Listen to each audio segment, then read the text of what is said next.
محمد وعلى آل محمد كما صليت على إبراهيم وعلى آل إبراهيم إنك حميد مجيد۔ گزشتہ جمعے میں اخلاص نیت، دل کے ارادے کے اچھا اور پاک ہونے کے بارے میں عرض کیا تھا۔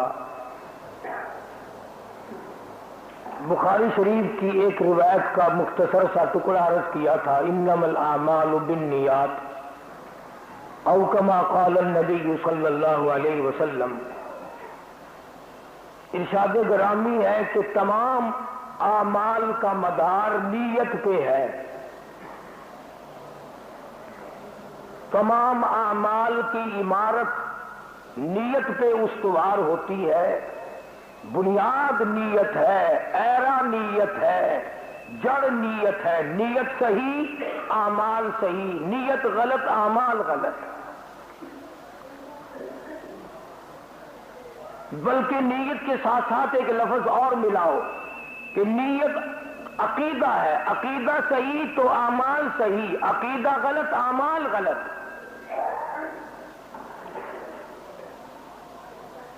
یہ جو لفظ ہے عقیدہ، یہ عقد سے ہے، اس کے معنی گرہ لگانے کے ہیں۔ عقیدے کی ایسی گرہ لگائے کہ اس کو کوئی کھول نہ سکے، اتنا مضبوط عقیدہ ہو آدمی کا کہ مالک کائنات کے بارے میں اس کا یہ خیال ہو اور وہ یہ سوچنے پر مجبور ہو کہ اس کائنات کے نظام کا ایک ایک ذرہ، سمندر کا ایک ایک قطرہ، پہاڑ کا ایک ایک سنگریزہ، درخت کا ایک ایک پتا اللہ سبحانہ و تعالیٰ کے حکم کے بغیر حرکت نہیں کر سکتا۔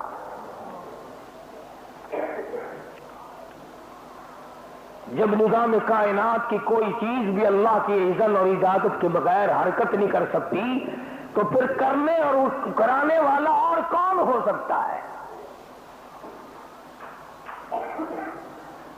آج نیتیں بگڑی۔ حدیث پاک کا ایک جملہ ہے، فرمایا قلوب المؤمنین عرش او کما قال النبی صلی اللہ علیہ وسلم، فرمایا میرے بندے، آنکھ تیری، زبان تیری، دل، دماغ تیرا، ہاتھ تیرے، پیر تیرے، سارا جسم تیرا، ایک تیرا دل جو ہے یہ تو میں مجھے بسنے کے لیے عطا کر دے، سارا بدن تو اپنے حوالے رکھ، دل کی کوٹڑی میں مجھے بسنے دے، مجھے رہنے دے۔ فرمایا دل تیرا ہو، یاد میری ہو، پھر مزہ دیکھ۔ جن حضرات نے اللہ سبحانہ و تعالیٰ کو یاد کیا ان کی دنیا میں بھی شان نرالی، آخرت میں بھی شان نرالی۔ خواجہ معین الدین چشتی اجمیری رحمت اللہ تعالی علیہ راجستھان کے ٹبے پہ اکیلا آ کے بیٹھا، اللہ کا نام بلند کیا، محمد عربی صلی اللہ علیہ وسلم کی محبت لوگوں کے دلوں میں بسائی، اتنی اللہ تعالیٰ نے قبولیت بخشی کہ جس دن معین الدین کا جنازہ اٹھا 90 لاکھ کافر بن کے کلمہ پڑھ رہے تھے۔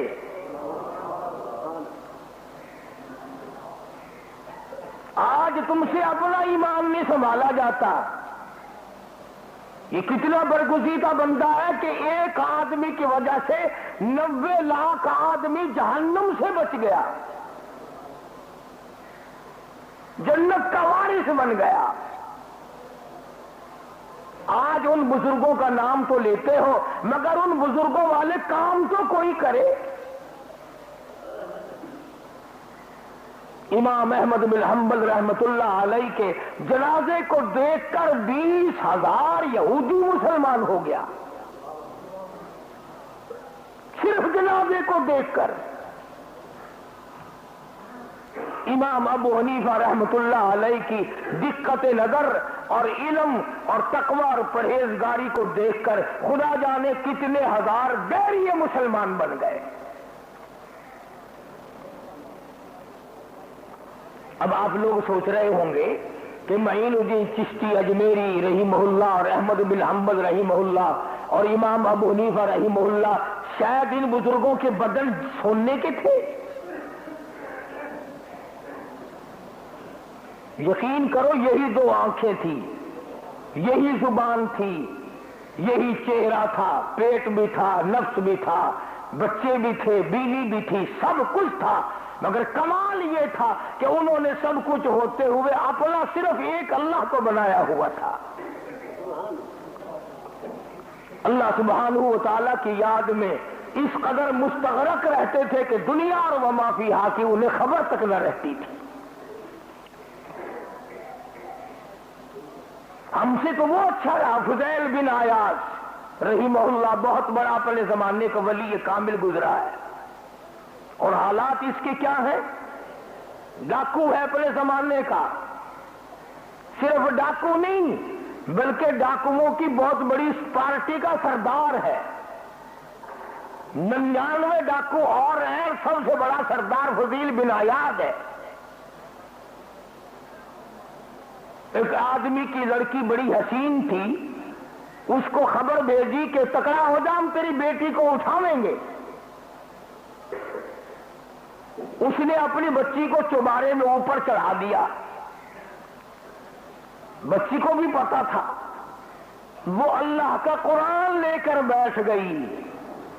ہاں، تم جیسا ہوتا تو تھانے میں جا کے کہتا پولیس والوں کو ہماری حفاظت کرو۔ ان کا یقین تھا کہ قرآن محافظ ہے، قرآن حفاظت کرتا ہے، اللہ حفاظت کرنے والا ہے۔ وہ بچی قرآن کریم کی تلاوت کر رہی ہے، فضیل بن عیاض نہ جانے کوٹھوں پہ چڑھتا چڑھاتا اس چوبارے تک پہنچ گیا۔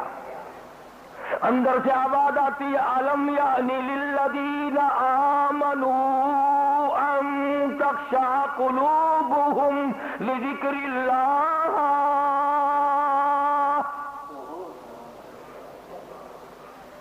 الم یعنی للذین آمنوا ان تخشع قلوبهم لذکر اللہ۔ Hey there, subscribe to my channel and also press this bell icon. اور مسلمان کہلانے والے اور اپنے آپ کو انسان سمجھنے والے، ان تخشع قلوبهم لذکر اللہ، تیرے دل میں کب اس مالک کی کائنات کا قہر آئے گا، تو کب اس کے غضب سے ڈرے گا، اس کے عذاب سے کیسے بچے گا، اس کی قدرت کاملہ تجھے گھیر کے تباہ کر دے گی۔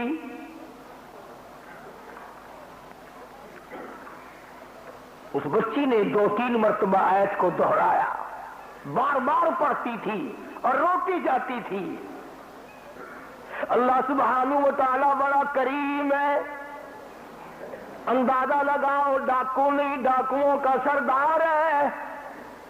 ایک آیت قرآن کریم کی سن کر دیر نہیں لگاتا، صبح نہیں پکڑتا، اگلا دن نہیں آنے دیتا، کسی مسجد میں نہیں جاتا، کسی مولوی کے پاس نہیں جاتا، کسی پیر و فقیر کے پاس نہیں جاتا، اللہ کا قرآن سنا، رونے لگا، کوٹھے پہ کھڑا ہو کے کہنے لگا، آؤ میرے ساتھیوں، میری لیل بدل گئی، میرا دل بدل گیا، میرا انداز بدل گیا، میں نے بڑی غلط کاری میں زندگی بسر کی ہے، تم سب گواہ جاؤ، میں توبہ کرتا ہوں۔ Hey there, subscribe to my channel and also press this bell icon. وہ ایک آیت قرآن کی سن کے ایسی توبہ کی، زمانہ جانتا ہے کہ اپنے زمانے کا کتب بنا، مجدد بنا، ولی کامل بنا۔ ارے ہم سارا قرآن سن کے کچھ بھی نہ بنے، ہم سارا قرآن پڑھ کے کچھ نہ بنے، سن کے کچھ نہ بنے، ہمارا کیا بنے گا؟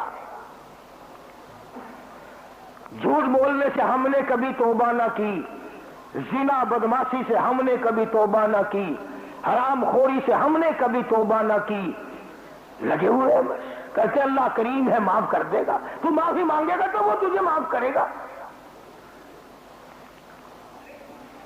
عرض کر رہا تھا کہ اللہ والے لوگوں نے اپنی اس طریقے سے کانٹے بدلے، لین بدلی۔ جب اللہ تبارک و تعالیٰ نے ہدایت عطا فرمائی، خواجہ ابراہیم ابن ادہم رحمت اللہ علیہ بہت بڑے ولی کامل بنے، بادشاہ وقت ہے، بلخ بخارے کا بادشاہ خواجہ ابراہیم ابن ادہم۔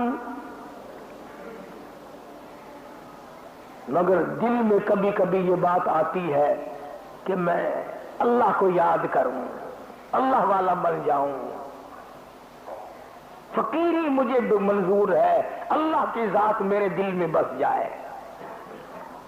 رات کو سویا ہوا ہے تخت پہ، بادشاہی تخت پہ، کوٹھے پہ سے ایسی آواز معلوم دی جیسا کہ کوٹھے پہ چل رہا ہو رات کو۔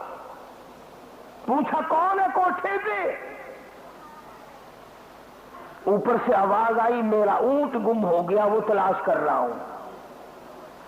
بادشاہ کہنے لگا دماغ خراب ہے، کبھی اونٹ کوٹھے کی چھت پہ ملے؟ اونٹ کوٹھے کی چھت پہ نہیں ملا کرتا۔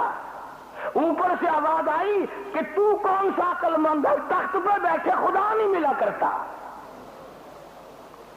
اگر مجھے چھت پہ اونٹ نہیں ملتا، تجھے تخت پہ خدا نہیں ملے گا۔ صبح اٹھ کر کے کسی جیسے مولوی سے جا کے نہیں پوچھا، کسی مفتی کی جا کے صلاح نہیں لی کہ مجھے اب کیا کرنا چاہیے۔ مطلب میرا یہ ہے کہ جب آدمی ماننے پہ آئے تو سب کچھ مان جاتا ہے، نہ کسی کی صلاح لی، نہ مشورہ کیا، نہ علماء سے پوچھا، نہ مولویوں سے پوچھا۔ صبح ہونے سے پہلے تخت و تاج کسی اور کے حوالے کر دیا اور آپ درویش ہی لے لی۔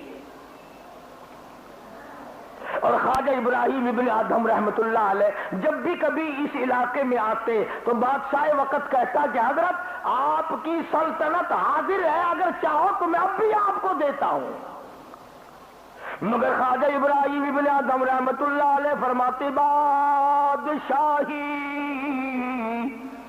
بادشاہی کے لوازم اور ہے، بادشاہی کے لوازم اور ہے، اور گدائی کے نرالے تار ہے۔ اور میں بادشاہ کو کیا کروں گا، مجھے فقیری میں جو مزہ آتا ہے تہجد کے وقت مصلی پہ کھڑا ہو کر ایک سجدے میں سبحان ربی الاعلیٰ کہنے میں جو مجھے مزہ آتا ہے وہ تیری بادشاہت میں کبھی ہی نہیں آیا۔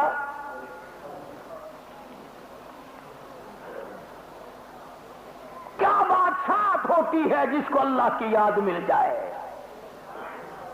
یہ تو ہمیں چسکا نہیں پڑا، ہمیں اس کے مٹھاس کا پتہ نہیں چلا، ہمیں اس کے کیف کا پتہ نہیں چلا، ہمیں اس کے سرور کا پتہ نہیں چلا، ہمیں اس کی لذت کا پتہ نہیں چلا۔ صحابہ کرام رضوان اللہ تعالی علیہم اجمعین کی جماعت نے اس خدا کو چھروں کے نیچے یاد کیا، انگاروں پہ یاد کیا، خنجر کی نوک پہ یاد کیا، دہکتے ہوئے کولوں شولوں پہ صحابہ نے اللہ کو یاد کیا۔ چنانچہ سیدنا بلال حبشی رضی اللہ تعالی عنہ کو بڑی مار پڑ رہی تھی، جناب ابو بکر صدیق رضی اللہ تعالی عنہ فرماتے ہیں میں بلال کے پاس سے گزرا، میں نے بلال کی زبان باہر لٹکی دیکھی، سینے پہ بہت بڑی پتھر کی چٹان ہے، نیچے دہکتے ہوئے کولے اور شولے ہیں۔ امیہ بن خلف حضرت بلال کے گلے پہ گردن پہ پیر رکھ کر پورا وزن ڈال دیتا ہے۔ Hey there. Subscribe to my channel and also press this bell icon.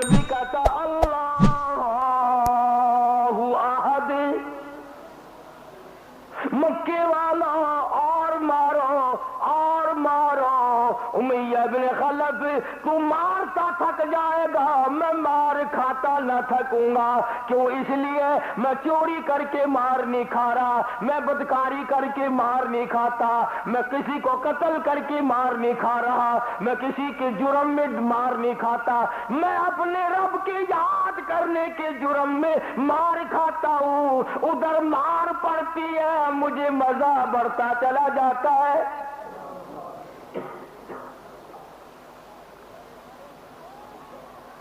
جناب ابو بکر صدیق سبقت رضی اللہ تعالیٰ عنہ فرماتے ہیں کہ میں بلال کو دیکھ کر مجھے ترس آیا کہ اتنی شدید مار پڑتی ہے اور یہ ہٹتا نہیں. تو صدیق اکبر رضی اللہ تعالیٰ عنہ نے بلال کے کان سے منہ لگا کے فرمایا اب بھی حالات تیرے ٹھیک نہیں ہیں، دل میں یاد کر زبان سے نہ کہو،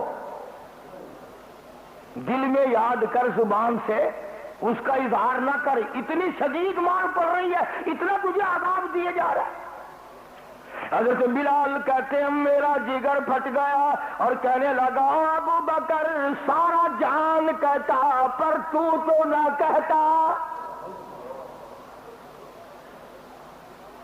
میں کوئی جان کے نہیں کہتا، مجھے مار کھانے کا شوق نہیں، مجھے مار کھانے کا ذوق نہیں، مجھے تکلیف سہنے کی عادت نہیں، پر اے ابو بکر میں تجھے کیا بتاؤں، جب خدا کی ذات میرے سامنے آتی ہے اور خود خدا مجھے کہتا بلال تیرا حال کیا ہے، میں زور سے اعلان کرنے پر مجبور ہوتا ہوں اللہ احد، اللہ ایک ہے، کوئی اس کا ساتھی نہیں، کوئی اس کا ہمسر نہیں، کوئی اس کا شریک نہیں، کوئی قبر والا، کوئی مزار والا، کوئی درخت والا، کوئی نبی رسول پیغمبر قطب غوث ابدال ولی کوئی بھی ہو، اللہ بلال کا اعلان ہے کوئی میرے خدا کا ساتھی نہیں.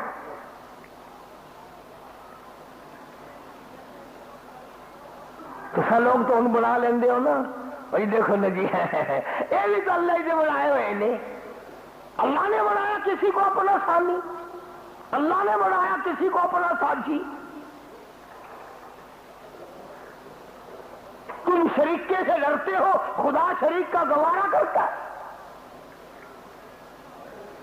خدا شریکوں سے پاک ہے.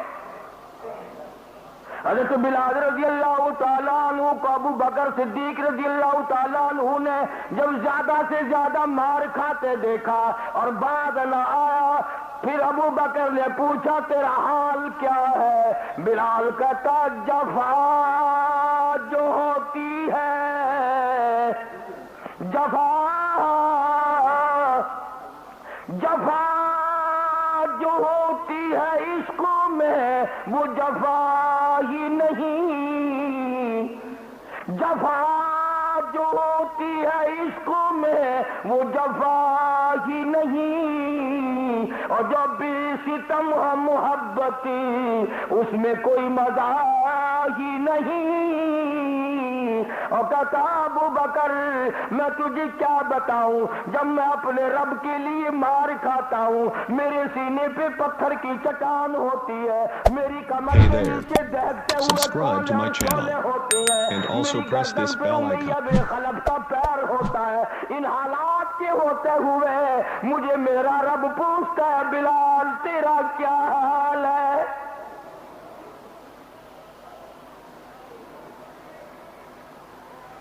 صرف یہی نہیں، عورت کو دیکھیں آپ، عورت ذات مرد بنے پھرتے ہیں، جہاں چیکنی چوپڑی قبر دیکھی وہیں سر جھکا دیا، جہاں سنگ مرمر لگا دیکھا وہیں سے اولاد مانگ لی، وہیں سے حاجت روائی کا طلبگار بن گیا. جناب ابو بکر صدیق رضی اللہ تعالیٰ عنہ فرماتے ہیں میں کلمہ پڑھ کر چین سے نہ بیٹھا، میں مکے کی گلی گلی کا چکر لگاتا تھا، محلے محلے کا چکر لگاتا تھا، گلی گلی میں گھومتا تھا، مکان مکان بھی پتہ کرتا تھا کوئی غریب مسلمان مظلوم پریشان حال نہ. اور کام کیا ہے صدیق اکبر رضی اللہ تعالیٰ عنہ نے. حضرت بلال رضی اللہ تعالیٰ عنہ کو جب اتنی سخت سے سخت مصیبت میں دیکھا، پریشانی سے پریشانی میں دیکھا اور یہ حالت دیکھی تو امیہ بن خلف سے صدیق اکبر نے کہہ دیا کہ تو اس غلام کو بیچ لے میں اسے خرید لوں گا. اب جب کسی نے کوئی مال بیچنا نہ ہو تو وہ ہوائی پیسے مانگا کرتا ہے، بیچنا تو ہے ہی نہیں، اس نے منہ مانگے دام مانگے۔ وہ ابو بکر کسی کی دولت مقدمے میں لگے گی، کسی کی دولت افسر کھائیں گے، کسی کی دولت ڈاکٹر کھائیں گے، کسی کی دولت کنجری کھاوے گی، کسی کی دولت بدکار کھاویں گے، کسی کی دولت جوئے بار شرابی کھاویں گے، تیری دولت نبی پاک صلی اللہ علیہ وسلم کا دیوانہ اللہ کا پروانہ بلال کے لیے خرچ ہو رہی ہے۔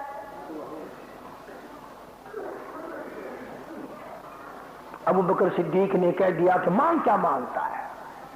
امیہ بن خلف نے جو پیسے مانگے، حضرت ابو بکر نے وعدہ فرما لیا کہ چل تیرے ہو گئے میں دوں گا۔ یہاں ایک بات بڑی توجہ طلب ہے، امیہ کہنے لگا ابو بکر میں تو تجھے بڑا عقل مند سمجھتا تھا، میں تو تجھے بڑا ہوشیار اور قریش کا سردار سمجھتا تھا، تیرا تو آج پتا چلا تو بالکل بے عقل ہے۔ مکے کا بہت بڑا کافر بلال کو مارنے والا امیہ بن خلف کہتا تو آج پتا چلا تجھے تو عقل نہیں۔ اگر آپ کی توجہ ہے تو مزہ آئے گا۔ صدیق اکبر نے پوچھا رضی اللہ تعالیٰ عنہ کیوں بھائی، کیسے؟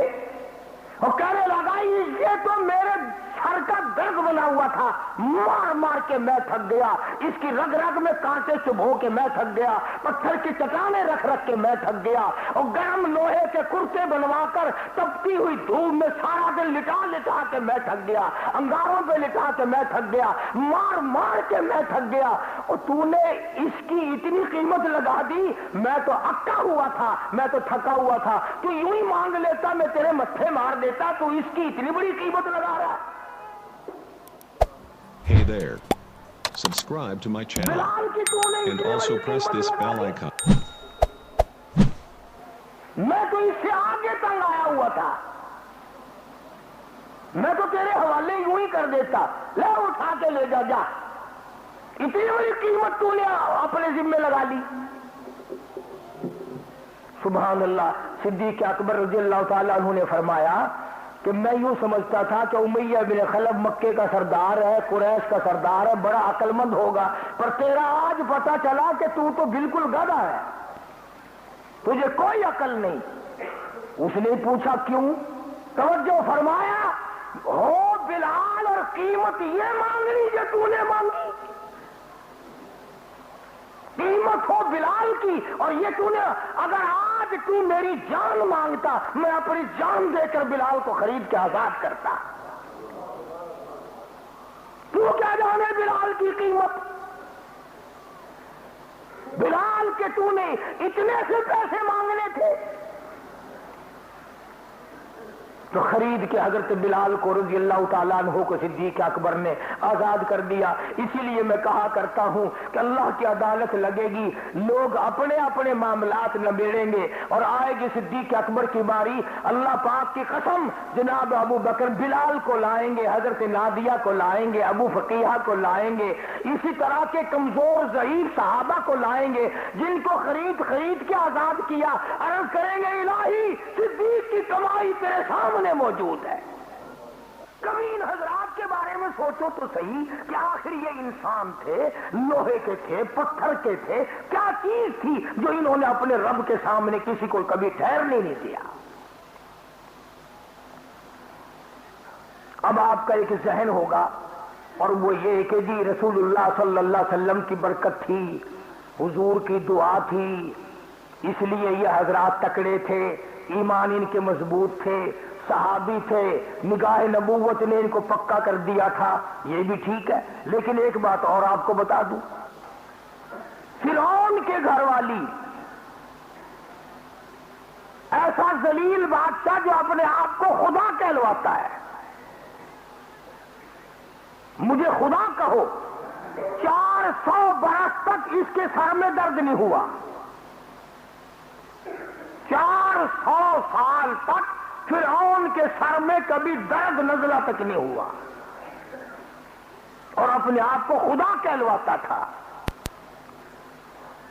تو سیدنا موسیٰ علیہ السلام کو اللہ پاک نے جب فرعون کے گھر میں پہنچا دیا، حضرت آسیہ موسیٰ علیہ Hey there. السلام پر Subscribe to ایمان my لے channel. I. And also press this bell icon.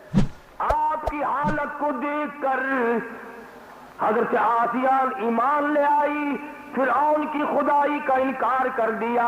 فرعون کو پتا چلا، اس نے شاہی لباس اتارا، شاہی محل سے نکال دیا، آسائش چھن گئی، آرام چھن گیا، راحت چھن گئی، دو جہان کے اپنے اندر جو آسائش بنا رکھی تھی وہ تخت و تاج چھن گیا، وہ شاہی محل چھن گیا۔ فرعون نے اس پر بھی لحاظ نہ کیا، حضرت آسیہ کے ایک ایک ہاتھ میں 100 میخیں گاڑ دی۔